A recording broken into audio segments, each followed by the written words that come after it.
the information that I needed to use the tool. I always call it a structured documentation tool as opposed to an actual assessment. A lot of people will go through it question by question, and that's terrible. That's bad for everybody. Nobody likes it. So part of what we want to do next is really figure out how to get an output from that assessment that can help guide the conversation setting part. So we're not really focused so much on the dialogue-based assessment, although I personally am, just not in this study.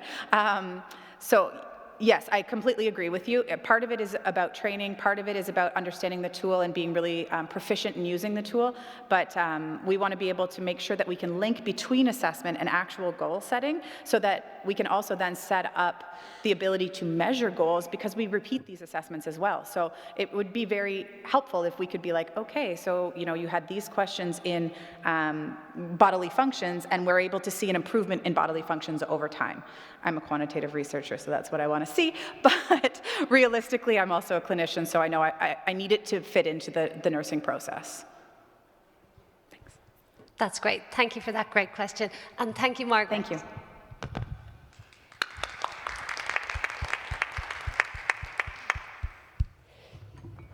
Great. So next up we have Dinna.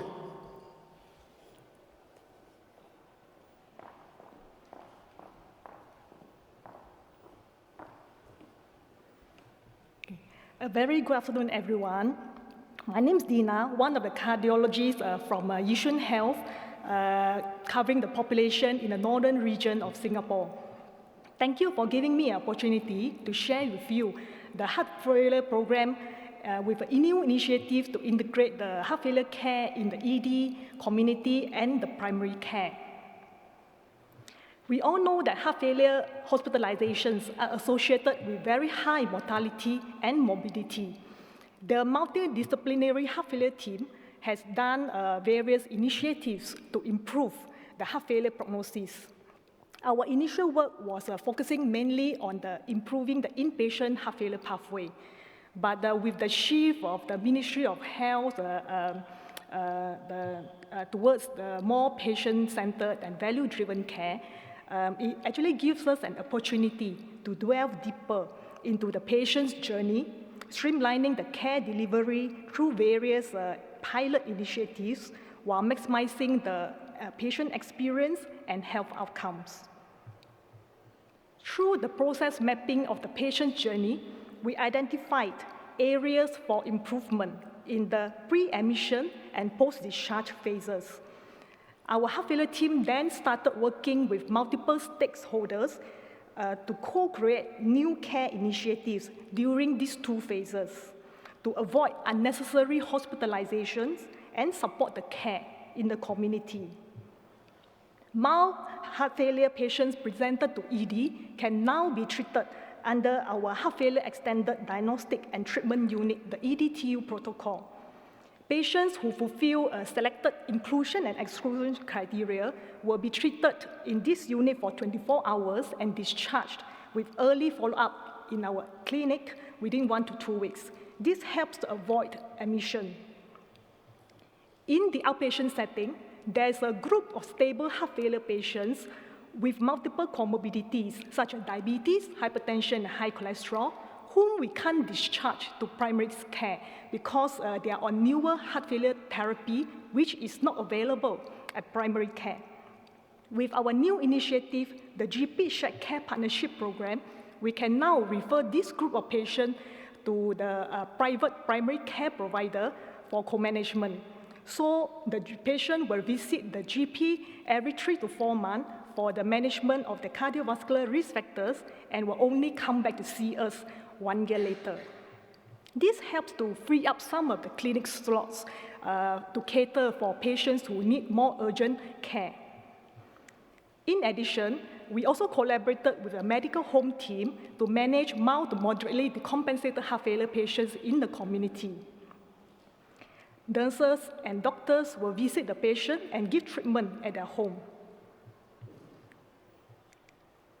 Collectively, these initiatives contributed to a reduction in 30-day readmission rates from 8.4% to 6.8%, 19% relative risk reduction and a decrease in the total bill size when the data of 2022 is compared to 2021.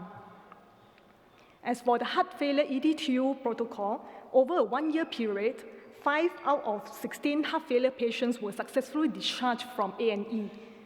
This translates to an estimated cost saving of $1,519 for every patient who avoided admission.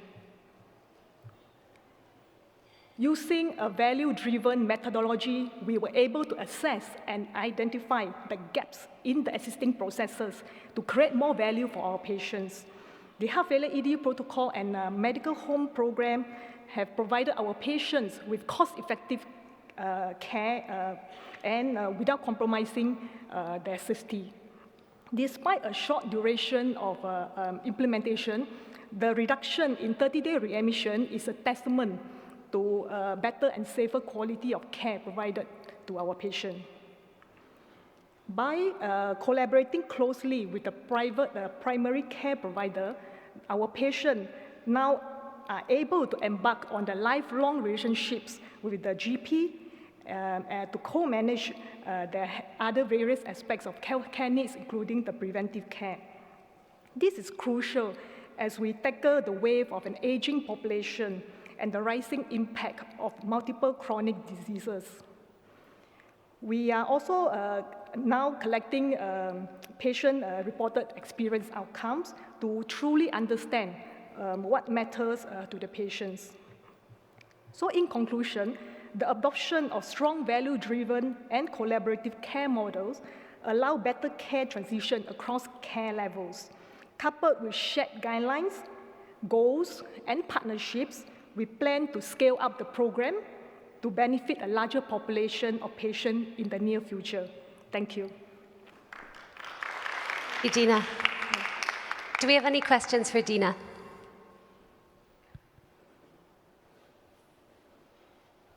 Great. She's available at the end anyway, if we have any then. Okay. Thank you very much. Thank you. Thanks.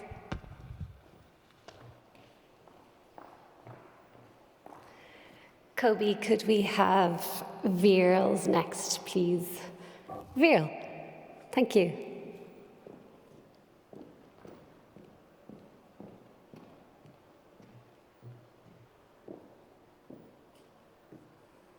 This is not my poster, but maybe it will come still. Are we very pressed with time that I need to start already?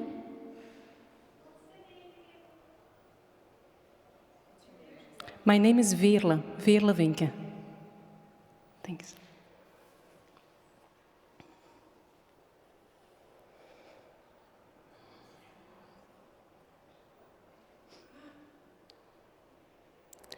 Thanks, that's it. So, good afternoon.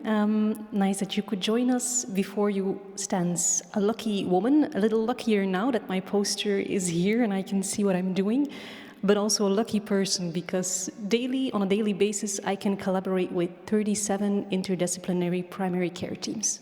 So I'm standing here to not tell my story, but to tell their story. So my association actually joins these 37 primary care teams that work here in Belgium. They're spread out all over the region of Flanders and Brussels. And what's specific about them is, I'll start with a very specific one, is their way of financing.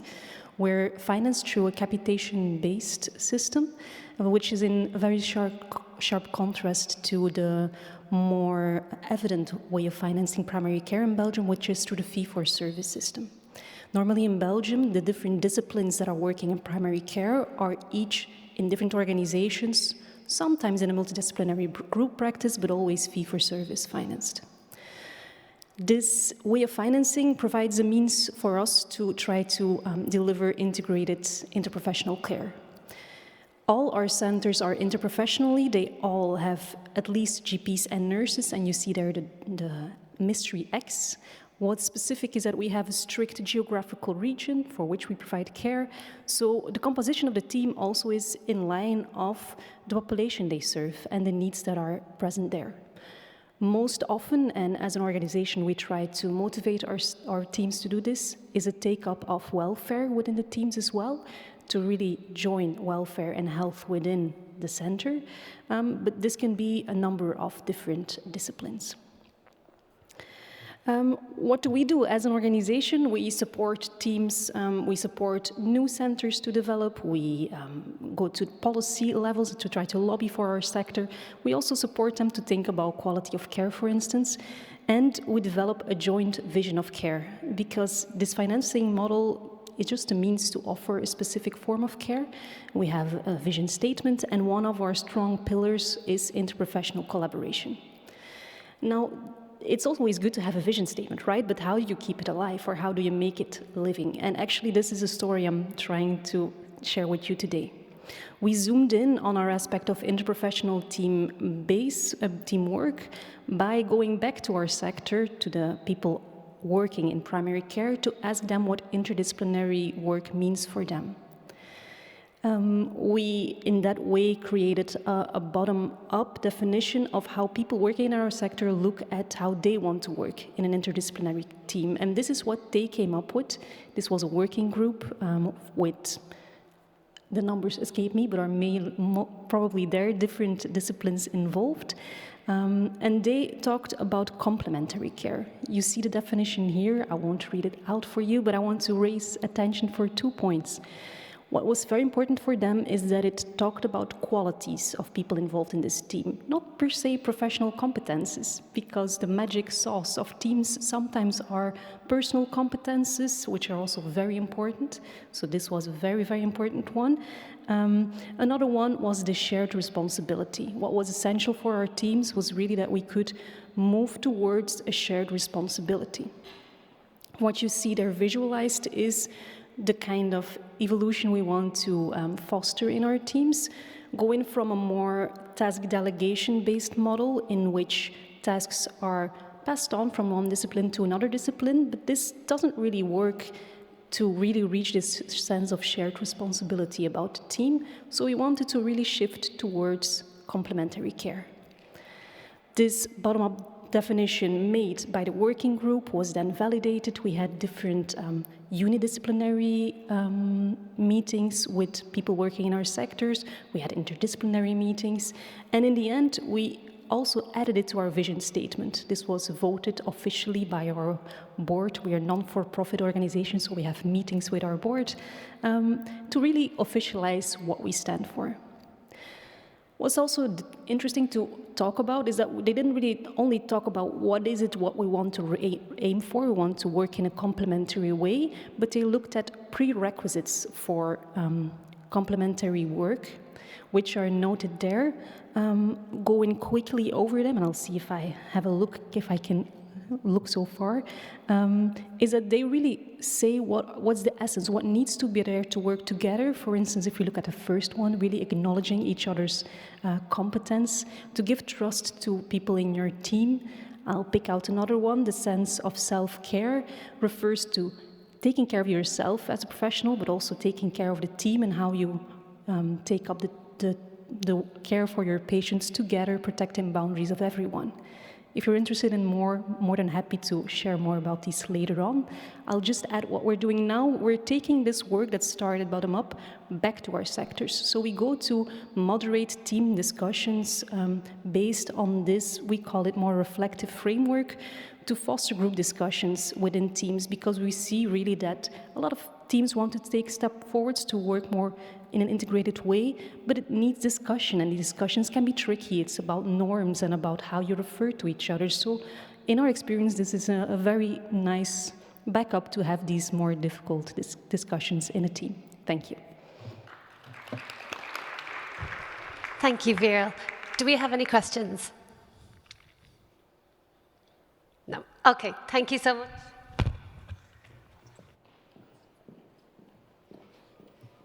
Okay, thank you so much. Fascinating work from all of our speakers. Thank you. And last on our list, but definitely not least, is Amanda. Thank you.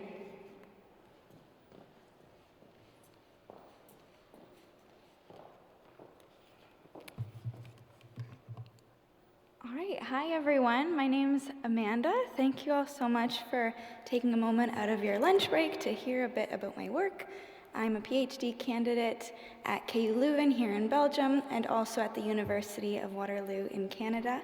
And I'm here to talk to you guys about emergency department care. So older adults are their primary users of emergency departments in Canada. They usually end up going to an emergency department because of some event like a fall or a problem with their medications. But these people tend to have a lot of clinical complexity.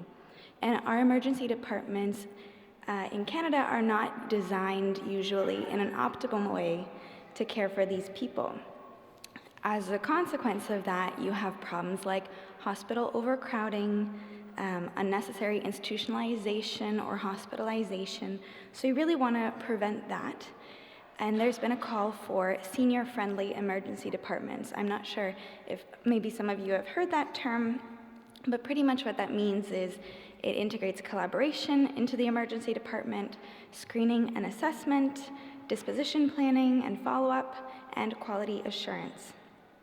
So for this talk, I'm going to focus a little bit on that planning piece for follow-up because timely referral to community health services can improve quality of life and prevent future declines, reduce hospitalizations, and as a consequence of that, reduce healthcare costs.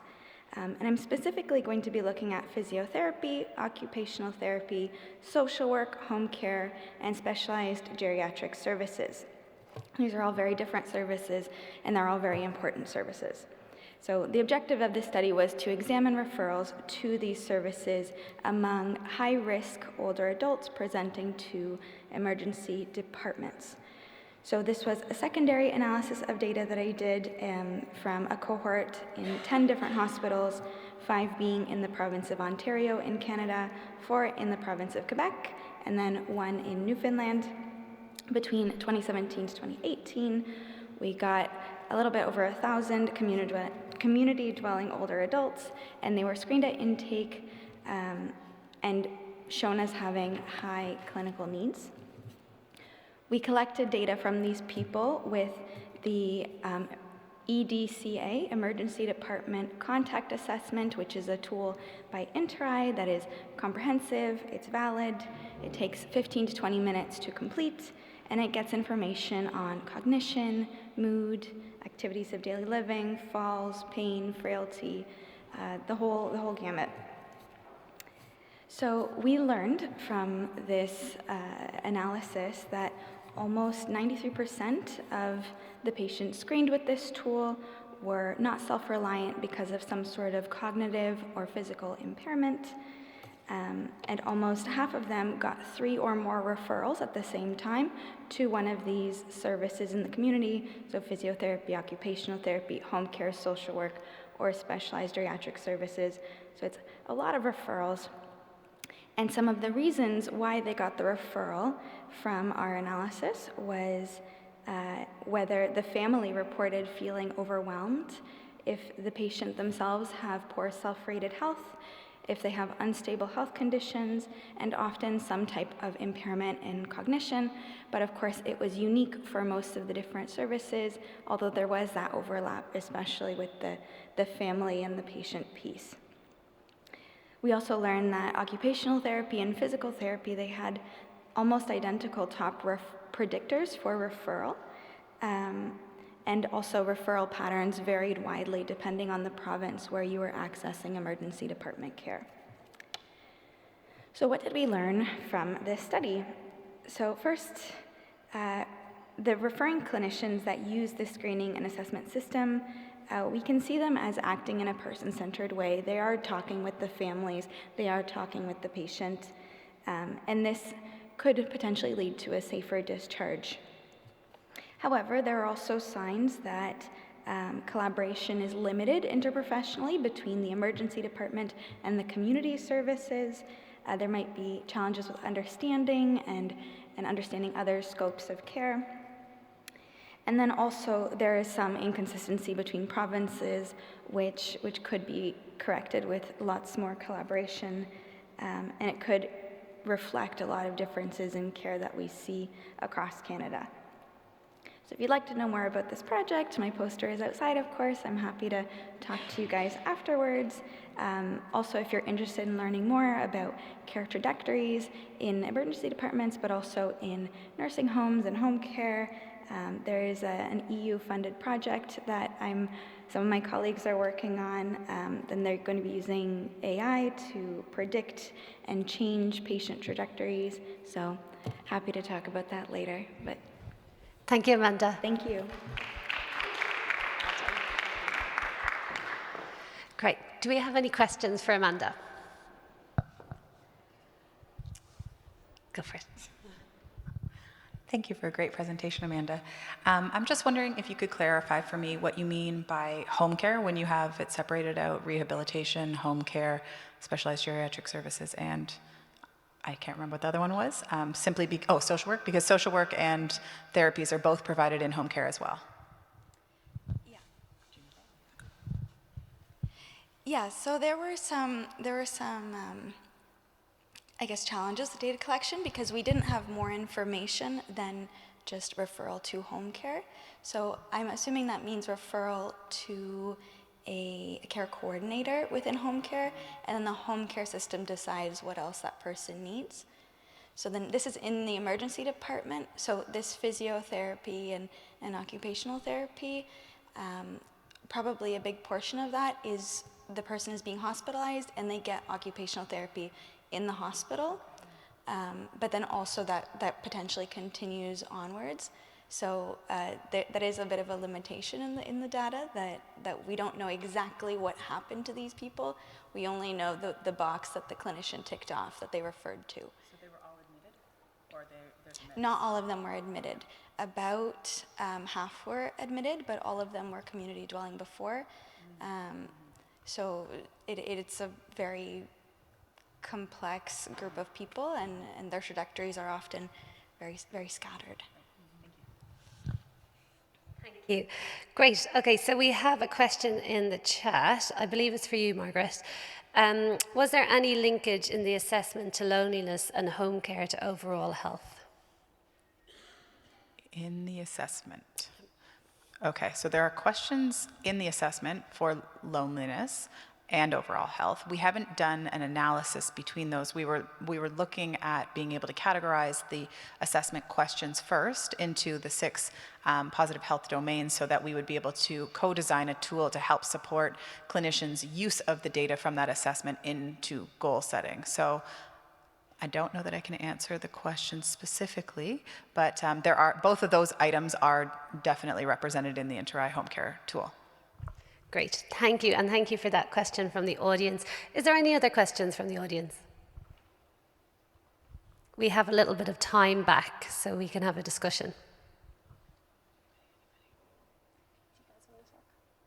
I might ask the audience if anyone is from a country or an organization who are using both the Interact tool and My Positive Health. I know My Positive Health is much more popular here in Europe than it is in Canada. It's really quite new and novel in Canada. So we're interested to see anybody else if they're using those together. I know I heard a couple of presentations from some people in Belgium that were using both together. No, I'm getting a lot of no's. It's sad. Okay.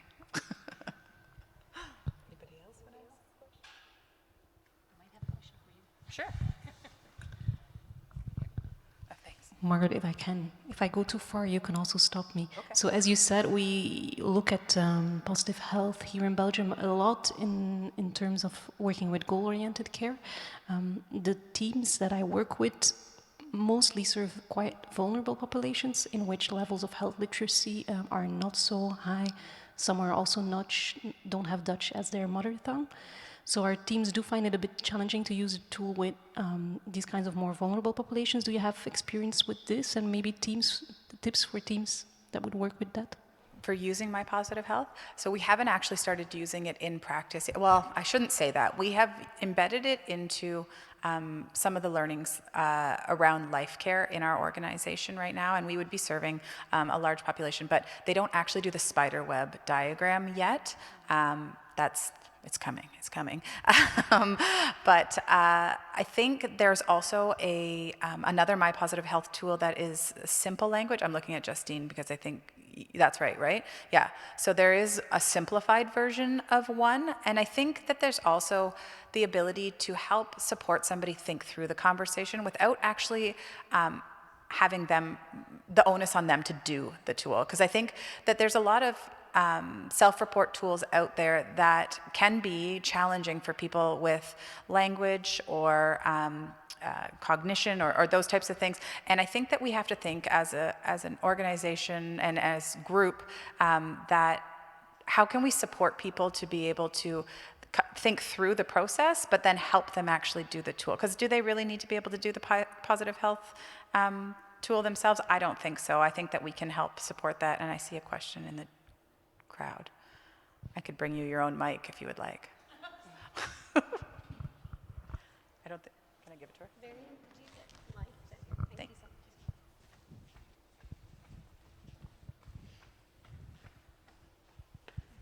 It's just me, Margaret.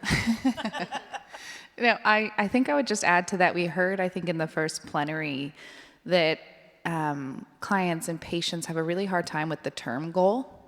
And I think one of the things we notice in Canada and Ontario Home and Community Care in particular is there isn't a lot of conversations about goals in general, but then sometimes when there is, it is what's your goal? And then they don't really, it's hard. And so we're finding that in terms of translating what we mean, that the pillars, the My Positive Health areas are very helpful, even at that high level of just the areas themselves. And to Margaret's point, whether or not they actually have to go through and complete the entire thing, we haven't tested that out, but we're finding translating that is really helpful.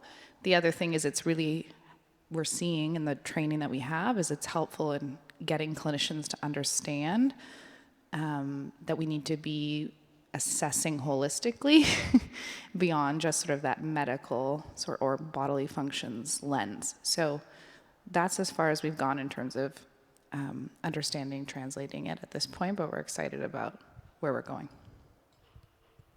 Thanks to share. Great, that lady there. Thank you, Miriam. Because we're discussing, I thought I would add another point. I saw a presentation yesterday about life goals, and it was also about the same thing, like if you ask a patient a very open question of what is your goal of care, that they don't know how to answer it, and he gave some very good tips, where he had like 2 questions. First, you ask them, what is important to you now? What is what you want to get out of this conversation?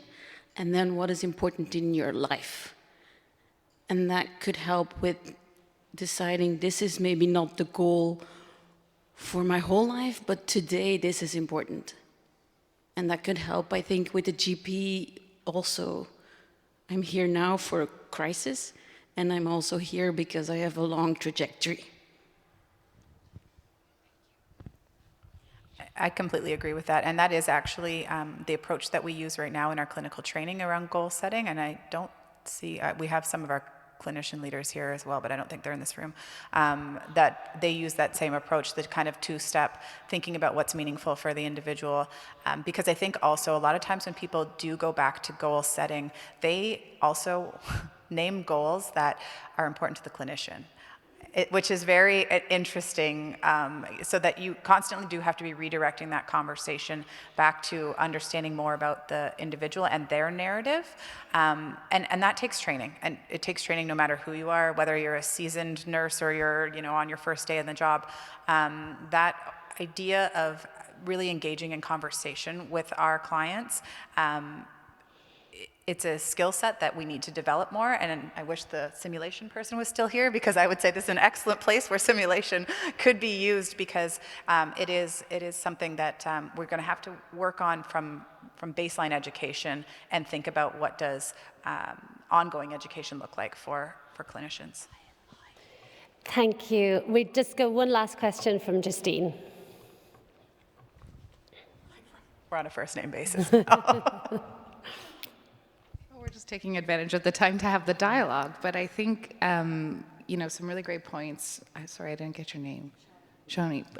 Really great points there, and I think to your point, Margaret, where people are actually naming clinicians' goals as their goals, as we try to move away from that and move towards the model that you're speaking to, again, to the purpose of our study is, you know, how do we link that back to the clinical assessment information and help clinicians action, you know, those goals in the ways that they know how. So I think it really speaks to the need to connect the two in terms of goal-oriented care planning overall.